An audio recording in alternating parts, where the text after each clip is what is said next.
Hey everyone, and welcome back to the Deep Dive. Great to be here. If you're tuning in to sharpen your English vocabulary, maybe for those postgraduate entrance exams coming up, you are definitely in the right place. We're digging into Day 31, Part 2 today. It's a pretty solid batch, about 25 key words. Yeah, words that can really, make a difference when you hit that reading comprehension section. Exactly. Because learning vocab, Yeah. it doesn't have to be just staring at lists, right? Not at all. Our goal here is to kind of get these words working for you. See how they actually fit into real situations, academic contexts. It's about building that feel for the word, that intuition, not just memorizing a definition you forget later. Right, so you see it in the text and you just get it. Precisely. So, hey, if you like what we're doing, maybe give us a quick thumbs up or hit follow so you don't miss the next one. Yeah, that'd be great. Okay, let's kick things off. How about words related to place? We've got local, locate, and allocate. Good starting point. Now, local, that's one we hear all the time. It points to a specific area, yeah. A community, like the example. Television gave another push to the local economy. So the economy, right here, nearby. Yeah, your immediate surroundings, the local shop, the local park, things close by. Got it. And then from local, we get locate. Right. So if something's local, it's somewhere nearby. To locate it is to find its exact position, pinpoint it. Like the sentence about the sailors. Rescue planes are trying to locate the missing sailor. Exactly. They need that precise spot, not just the general area. It's the finding the where, which naturally leads to the noun location, doesn't it? It does, the actual place. Okay. Then allocate. If you allocate resources, like in more resources are being allocated to the project, what's happening there? You're essentially assigning them, setting them aside for a specific use or purpose. It's an active decision. Okay, so it's not just that they exist, but you've decided where they go. Precisely. And that decision, or maybe the amount itself that you've set aside, that's the allocation. So local area. Yeah. Finding a spot, locate. Assigning resources, allocate. Makes sense. Yeah, there's a nice flow there. All right, let's switch gears. How about words related to, well, concepts like less, more, big, small, middle, quantity and scale words. Yeah. Let's start with minority. Okay, minority. Like, only a tiny minority of products are affected. Clearly a small number, the smaller part. Right. Less than half. But then there's that other example. Minority interest groups have gained disproportionate influence. Ah, yeah. That's interesting. Because here, they're a smaller group, numerically, but their influence is bigger than you'd expect just from the numbers. It shows minority isn't just about the count. It can be about a group that's maybe distinct or sometimes overlooked, but can still have a significant impact. Good point. And the adjective is minor, right? Yeah. Less important, smaller scale. Yep. And the opposite. The opposite of minority is majority. Like in the nursing profession, women are in the majority. More than half are women in that field. Straightforward. And linked to that is major. Right. Major, as in coca.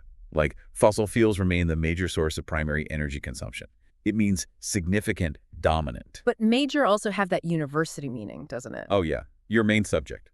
Your major. So it connects to importance, but also being the main part of something, like your studies. Got it. Okay. Going down in scale now. Minimum. The lowest level, the Yeah. smallest amount possible. The agreement's minimum goal would not be reached. Like even the absolute least they were aiming for. Yeah. And the verb form is minimize, or minimize with a Z, to make something as small as possible. When might you want to minimize something in, say, research? Well, you definitely want to minimize errors in your data.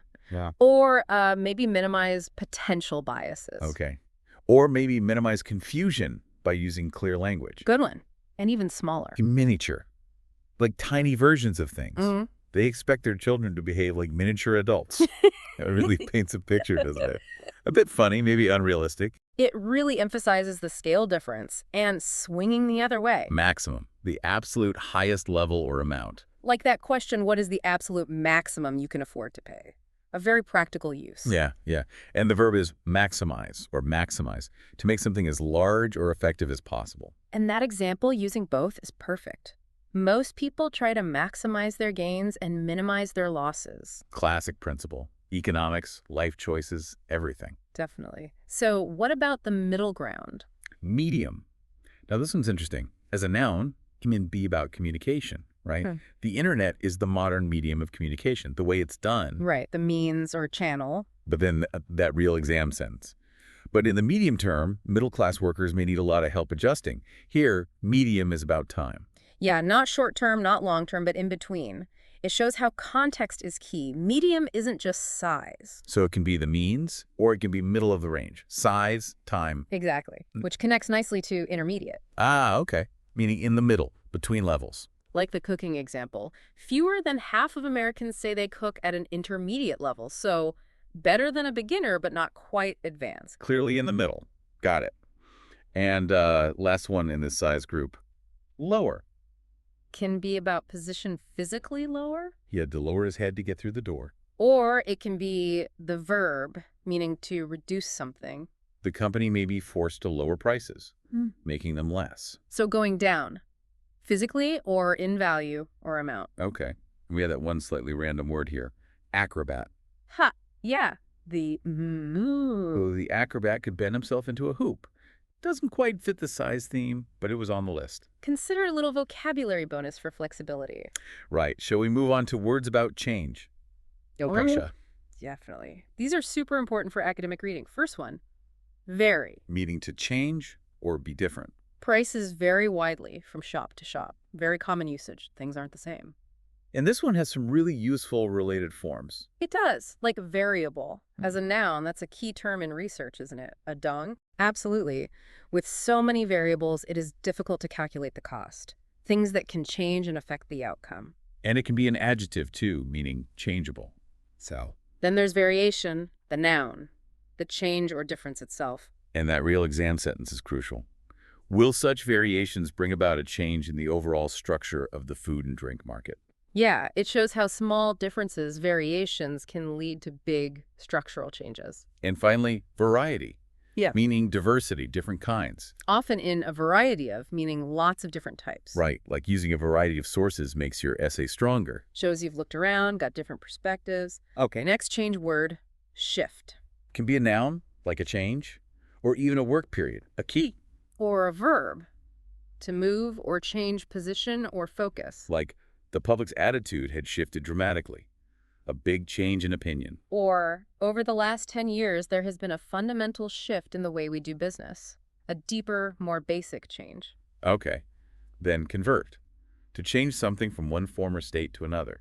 A lot of conventional farmers have converted to organic production, changed their method. Or, technically, you need to ensure that you've converted the data properly. Yeah. Changed its format. And the noun is conversion, the process itself. And don't forget, conversely, that adverb. Yeah, yes, super useful. Meaning, on the other hand, or in contrast, like the exam sentence, conversely, if homework matters, it should account for a significant portion of the grade. It introduces the opposite argument. Recognizing conversely is vital for tracking arguments, definitely. Next. Divert. To make something change direction or to distract someone. Even using a hands-free device can divert a driver's attention, pulls their focus away. Right. And the noun diversion can be that change of route or just something fun that takes your mind off things. The party will make a pleasant diversion, a nice distraction. Okay. Moving quickly. Diverse. Yeah. Adjective. Different. Varied. Simple enough. My interests are very diverse. Lots of different ones. The U.S. is a vast and diverse country, full of variety. Good. Then reverse. This one's flexible. Noun, verb, adjective. As a noun, it can mean the opposite situation or a setback. They suffered a serious political reverse. A loss. Or as an adjective, just meaning opposite. It had the reverse effect, the opposite of what was intended. And as a verb, to turn something backward or upside down. Similar to invert. Right. Invert specifically means to turn upside down or put in the opposite order. Like the grammar example. In questions, the subject and verb are often inverted. And that exam sentence is powerful. The traditional rule was it's safer to stay where you are, but that's been fundamentally inverted. Wow. Suggests a complete reversal of a basic assumption. That's a big claim. It really is. And last one in this change group, avert. To prevent something bad from happening or to turn your eyes away. A disaster was narrowly averted. Just managed to stop it. Or he managed to avert the closure of the factory. Prevented it from closing. Okay. We made it to the change words. Final stretch. Time and events. Let's do it. First, anniversary. The yearly celebration of a past event. Nah, like it marked the 75th anniversary of the theater. Or, the company is celebrating its 100-year anniversary this year. Pretty straightforward. Linked to that is annual. Meaning, happening once a year, husti. The Earth makes an annual course around the sun, a yearly journey. And the exam sentence used it for data. Lowest in American annual records, meaning records kept year by year. Understanding annual is key for interpreting reports and data trends over time. Okay, next. Controversy. A disagreement, often public. Ooh. They fueled a lot of controversy. It caused a lot of argument. And the adjective is controversial, causing disagreement. A controversial plan to build a new road, likely to cause protests. Makes sense. And our very last word for this deep dive is versatile, meaning having many different skills or uses. Hmm. Like the examples, eggs are an extremely versatile food. You can do lots with them. Or he's a versatile actor, good at many different kinds of roles. Describe something adaptable, useful in many ways. Okay, so that's our 25 words from Day 31, Part 2. Quite a mix in there. From location to size to change to time. Yeah, and hopefully really digging into them like this, seeing them in context, helps you see how they work beyond just a definition. Absolutely. That contextual understanding is what boosts your reading comprehension for those tough exam passages. So maybe go back through the examples we talked about. Think about other ways you might see these words used, especially in academic writing. And here's something to think about. How does knowing the subtle differences, say between shift, convert, and divert, actually help you? How does it sharpen your analysis of complex arguments you read in English? That's a great final thought. Really getting those nuances. Well, we'd love to hear your thoughts or examples on these words. Drop them in the comments. Yeah, keep practicing. Keep exploring the language. And we'll catch you on the next deep dive. Don't forget to like and follow if this was helpful for your exam prep. See you next time.